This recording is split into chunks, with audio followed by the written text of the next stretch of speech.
Olá, sejam todos bem-vindos a mais um episódio do nosso programa Ao Vivo Diário, a melhor família do mundo. E aí, pessoal, tudo bem? Se estiverem me vendo bem, me ouvindo bem, me avisem aí através dos comentários. Muito bom, pessoal. Chegamos aqui mais uma vez na sexta-feira, véspera aí do final de semana. Espero que vocês aproveitem esse diazinho que ainda tem, né, muito a render, né? Pessoal que estiver no trabalho, que trabalhe bem, pessoal que estiver aí no meio dos seus afazeres, que faça os seus afazeres bem, sem aquela fuga mental, psicológica de fugir do trabalho para aproveitar o final de semana. Não, aproveite até o final essa semana, e aproveite até o final, espremam até o fim, como quem espreme ali uma laranja, né? Aquele sujeito sedento que espreme uma laranja para beber assim até o último suco da fruta. Então não deixem para depois, né, esse assunto de aproveitar cada segundo, cada minuto deste dia. Tá bom, pessoal? Isso é importante. Então, vamos entrando aí, pessoal, entrando já conosco mais um dia, perfeito. Um fenômeno acontece, é o que eu vou falar hoje exatamente, né? Então já estava para falar isso. Algumas pessoas religiosas me escrevem, né? Algumas pessoas religiosas das mais diversas denominações, né? Então, cristãs, espíritas, etc. Então, muita gente me escreve aqui e eu vou acompanhando um pouco a mentalidade, vou acompanhando um pouco aqui o fenômeno da psicologia do sujeito religioso nos nossos tempos, né? E a maior parte das pessoas definitivamente que me escreve, os religiosos, a maior parte que me escreve são protestantes ou católicos, né? E muitos também, claro, né? Alguns espíritas, né? Me escrevem também. Muita gente sem religião em concreto, mas que tem aquele senso religioso, como se diz, né? Tem uma demanda por coisas do alto, tem uma demanda por Deus, né? Pelo divino, pelo sagrado, né? O que seja. Então, algumas pessoas, muita gente que me escreve, né? Tem essa sensibilidade, por assim dizer. E até entre os ateus que me escrevem, não são ateus, por assim dizer, militantes, né? Então, nunca recebi aqui uma pergunta, uma mensagem de um ateu militante, né? Mas o que eu vejo, né, eu vejo e acho isso lastimável, isso é lastimável, isso nada tem a ver com a religião verdadeira. Eu vejo muitos daqueles que começam, sobretudo os que começam, né, no caminho da religião, afetando uma certa postura, afetando uma certa inclinação de quase que subserviência, né? Algo que simulasse já uma fraqueza, um enfraquecimentozinho, né? Como se, né, para que eu fosse religioso, eu precisasse ser um idiota, né? Como se para que eu fosse um religioso eu precisasse ser um imbecil ou um sujeito que, eu vou ser enrolado mesmo e não tem problema, né? Por quê? Porque o Cristo disse que eu tenho que dar a outra face. E aí começa a vir com uma série de versiculites, né? Um monte de versículo bíblico ou um monte de compreensões mal feitas da vida de heróis, de santos, de sujeitos religiosos, que em nada tem a ver com a religião verdadeira. Você pega os grandes representantes da religião, nenhum deles foi fracote, né? Fraquinho, imbecil, nenhum deles, né? Então, às vezes eu vejo pessoas que acabaram de entrar no caminho da religião e afetando um certo desprendimento, afetando uma certa compreensão superior do espírito e desapego, por exemplo, né? Chegam a um restaurante, pedem, sei lá, né? Bife e batata frita, e aí, de repente, o garçom oferece bife e batata cozida, e ele fala, não, tudo bem, né? Tudo bem, eu vou aqui aceitar. Não, ó, eu vou aceitar isso aqui pelo desprendimento, né? Não, peraí. Se você quer comer bife e batata frita, vai lá e pede pro garçom, o meu amigo, o Wellington, chega aqui, dá um pulinho aqui, Pedro. Você trouxe aqui o errado, né? Você trouxe aqui você trouxe errado. Eu pedi bife e batata frita, eu não pedi bife e batata cozida, né? Você não precisa, né? E não deve abrir mão dos seus direitos civis por uma má compreensão do que é o fenômeno religioso, você tá entendendo? A humildade religiosa, o perdão do qual falam as religiões, e nada tem a ver com esse tipo de afetação de bondade. Porque no final das contas, se você não é bom mesmo ainda, meu filho, sabe o que vai acontecer? Se você não é bom mesmo, você vai ficar amargurado, você fica rancoroso, porque você começa a notar que, porra, eu entrei nessa coisa chamada religião e só tomo na cabeça. Eu entrei nessa coisa de religião, né, e minha vida tá confusa. Tá confusa porque você é confuso, pô, porque você tá entendendo tudo ao contrário. Você tá entendendo tudo ao contrário. Então, a primeira coisa, não é verdade? É ser forte. Ser forte. A humildade da qual fala a religião, tá? A humildade da qual fala a religião, o perdão do qual fala a religião, e nada tem a ver com esse tipo de afetação de fraqueza. Para começar, o perdão é atributo dos mais fortes, meu filho. Assim, o perdão é atributo de quem é forte. Então é o seguinte, eu podendo te matar, eu podendo te prender, eu podendo te difamar, eu podendo te destruir, Nada faço porque te perdoo. O perdão é atributo de quem é mais forte para começar. Para começar é isso. Né? O sujeito que está lá por baixo, né? O sujeito que está lá por baixo, como ele não tem poder de perdoar. O perdão, ele está intimamente ligado com um certo tipo de poder. Se o sujeito não pode nada, se ele é um fracote, se ele é um Zé Ninguém, se ele é um bundão, ele não tá na posição de perdoar, você tá entendendo? Ele tá na posição de, né, se instalar na realidade, conquistar uma certa voz, deixar de ser marginal, sair da margem, sair da periferia da existência, tomar posse da centralidade do seu espírito, entrar num embate com alguém, no embate não precisa ser briga, né? Mas, olha, uma argumentação ou então uma disputa de força, e aí sim o perdão ele passa a ter o sentido do perdão do qual fala a religião. Esse perdão de quem é um Zé Ninguém, de quem é um imbecil, de quem é uma pessoa fraca, isso traz ressentimento. Isso é acovardamento em geral. Eu não estou incitando, jamais faria isso, eu não estou incitando ninguém a ficar com o coração duro, mas é o contrário, você está entendendo?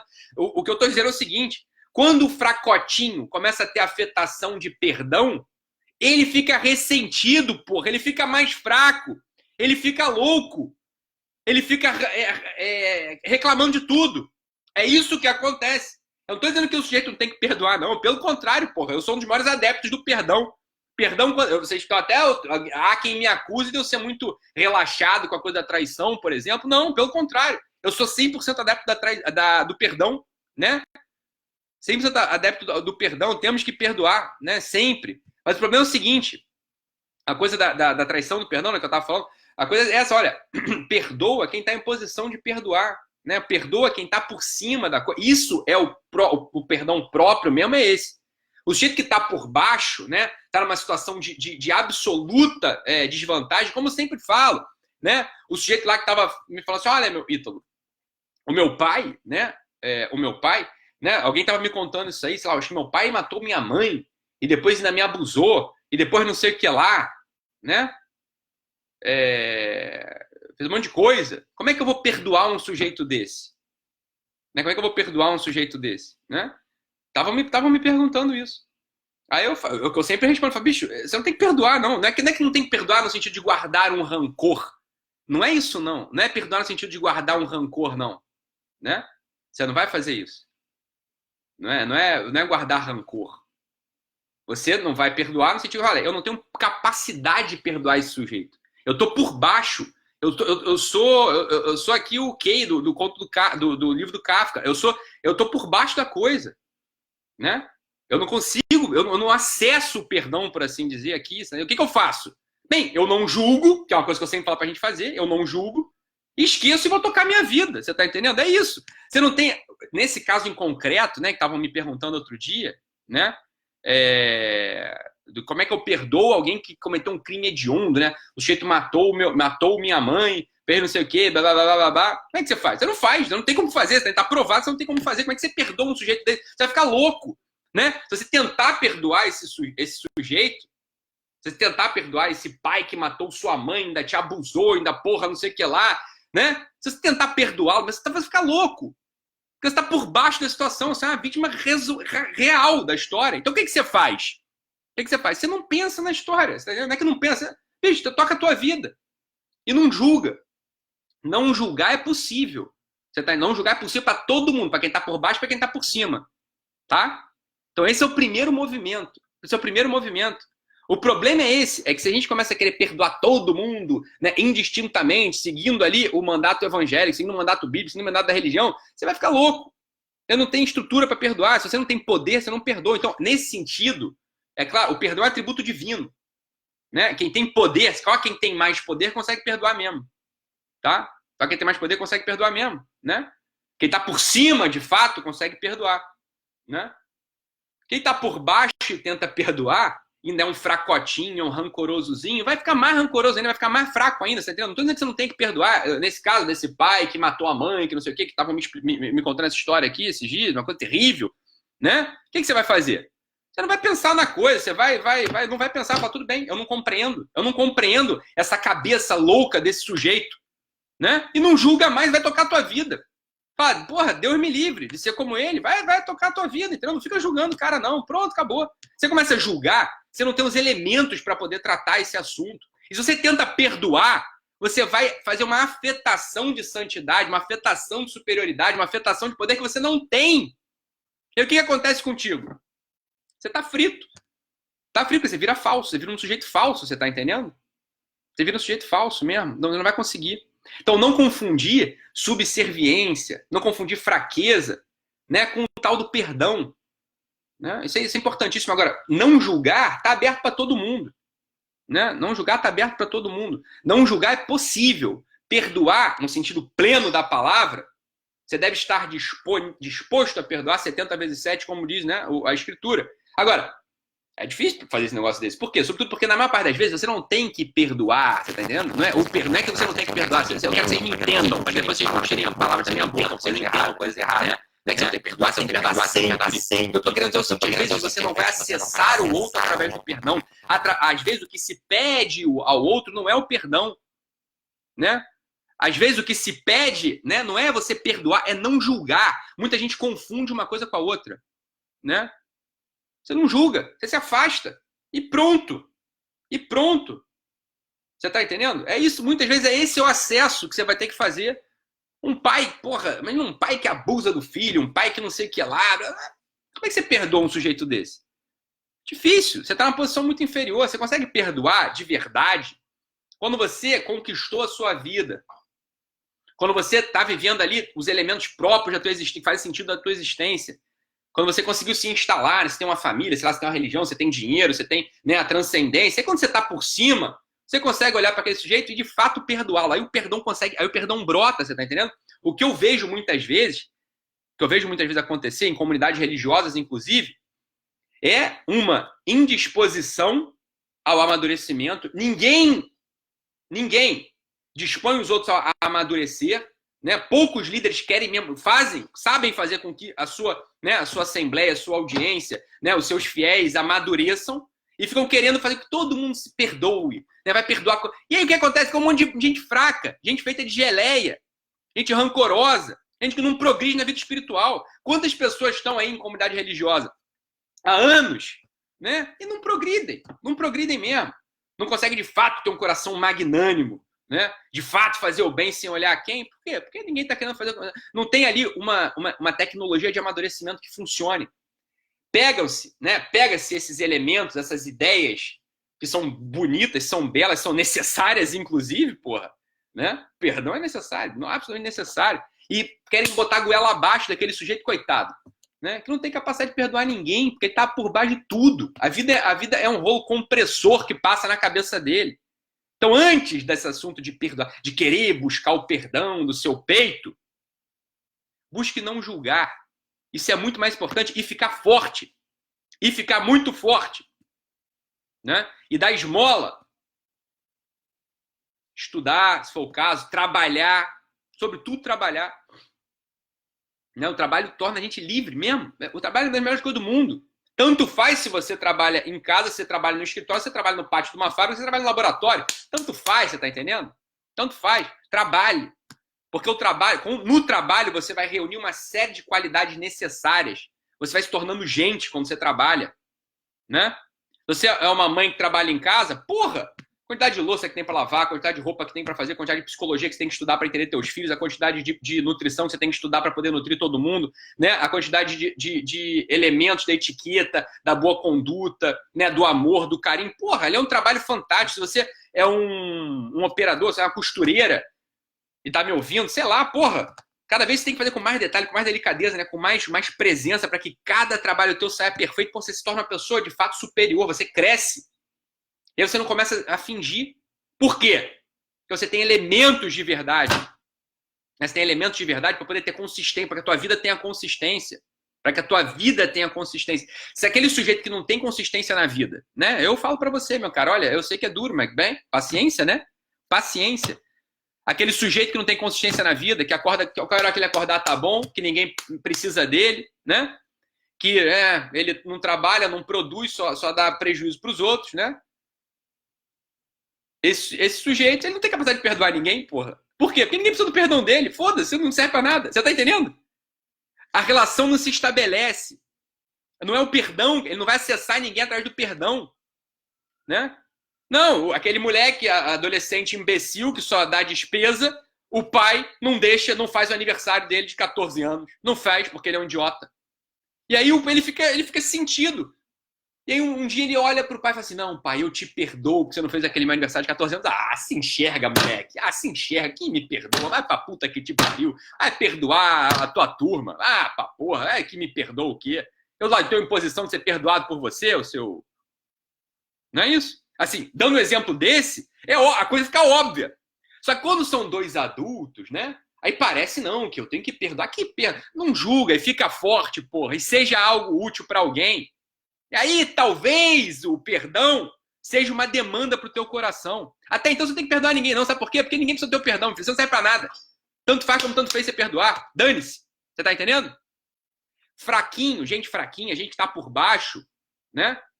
Ou é fraquinho, porque de fato a vida passou como rolo compressor por cima dele. Ou porque é um lento, é um preguiçoso. Tem que perdoar ninguém. Não é que não tem que perdoar ninguém, é que não precisa. O perdão ainda não foi convocado na assembleia das tuas demandas. Você não precisa prestar contas ao perdão ainda. Para de se botar esse tipo de situação que só vai te fazer ficar mais imbecil ainda do que você já tem sido. Para com isso. Para. Você vai ficar rancoroso. Você não progride. Você vai ficar mole, fica chato. Você fica olhando para o mundo com um ar de superioridade absolutamente asqueroso.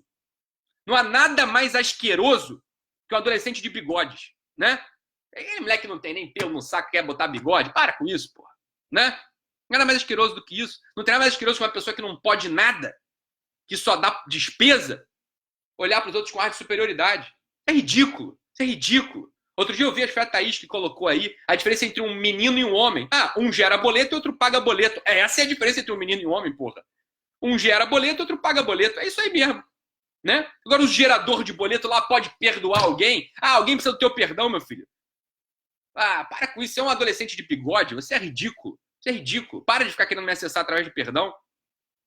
Né? Não é assim que se faz, não. Não, não. Você vai fazer o quê? Você vai ser gente. Vai ser gente. Você começa a parar de julgar os outros, parar de ficar fraco, né? Hoje tá que tá. Hoje tá saindo tudo. Parar de de ser fraco, fica forte. Né? Arruma um trabalho, arruma um estudo, não enche o saco de ninguém, vira gente, ganha uma centralidade, teu espírito ganha uma centralidade, aí tudo bem, aí começa. Até lá, meu cara, porra, eu não preciso do teu perdão, alguém precisa do teu perdão, vai, se enxerga, né? Se enxerga, para com isso. Você vai ser um fracote, um covardinho, né? E aí o pessoal pergunta esse negócio de auto-perdão. Ítalo, eu tenho que me perdoar. Você tem que se perdoar, para com isso, não tem sentido nenhum. Eu me perdoo. Eu entendo que esses jargões entraram. Eu entendo que esses jargões parecem fazer efeito às vezes, parecem ter significado. Não significou nada. Eu me perdoo. Perdoo do quê? Você se perdoa do quê, cara? Isso não é assim que você se acessa. Não é assim que você se acessa. Não, eu me perdoo. Eu me perdoo. Cara, isso é absurdo. Você tá entendendo? Quer dizer, o mesmo juiz, o mesmo o réu, a vítima, o juiz e o promotor são a mesma pessoa. Para com isso. Isso é figura de linguagem ridícula. Tá entendendo? Para com isso. Fica forte. Para de pensar que eu me perdoo ou não. Como você se perdoa? Não, para com essa palhaçada. Vai ficar forte, porra. Vai dar esmola pra mendigo. Vai rezar um Pai Nosso. Né? Vai parar de encher o saco da tua mãe, da tua mulher. Lava a louça, faz compras de casa. Aí a vida começa. Até lá eu me auto-perdoo. Você tá olhando, você tá se analisando. Sabe o que vai acontecer contigo? Você vai deprimir, você é um bosta, eu sou um bosta. Sabe o que vai acontecer? Nada. Tá entendendo? Um vagabundo, é como diz aqui, um vagabundo. Vai ficar se auto-perdoando. Que auto-perdoando o quê? Você é fraco pra receber o perdão e você é fraco pra dar o perdão. Vai perdoar o quê, porra? Esse negócio de auto-perdão é uma pergunta que só aparece na cabeça de quem tá muito confuso, de quem tá muito fraco. O sujeito muito confuso e muito fraco não consegue nem se perdoar nem receber perdão. Então pra que isso? Não tem o que fazer. Não existe. Isso é o quadrado redondo. Não existe, a porra não aparece, você tá entendendo? Você pode falar, um quadrado redondo, não significa nada. Tenta fazer um quadrado redondo, não vai conseguir. Né? Não consegue. É a mesma coisa, auto-perdão. Você até entende, eu vou me auto-perdoar. Tenta fazer, não vai conseguir. Né? Na prática, o que é? Fica forte, trabalha, acorda. Né? Não, então eu sou deprimido. Então vai procurar um médico, toma remédio, né? Pede ajuda, vai pra terapeuta, né? Vai comer direito, né? É isso. Aí começa a melhorar, fazer atividade física, começa a trabalhar, é isso. Serve pra qualquer um. Isso aqui serve pra qualquer um. Nem tudo serve pra quem tá doente. Isso aqui serve pra todo mundo. Você tá entendendo? Então, olha só. O do perdão, meu amigo. Para com isso. Isso aí vai te libertar. Para essa porra de olhar, eu preciso perdoar meu pai, eu preciso perdoar não sei quem, eu preciso perdoar... perdoar, porra, cacete. Para de julgar, trabalha, seja forte, sirva. Isso vai te libertar, o teu espírito expande, o teu amor aparece, tu fica mais inteligente, a tua vida começa a acontecer, você começa até a ser útil. Porra! E é isso que eu desejo pra vocês. Um abraço e até segunda-feira. E ato falha o caralho.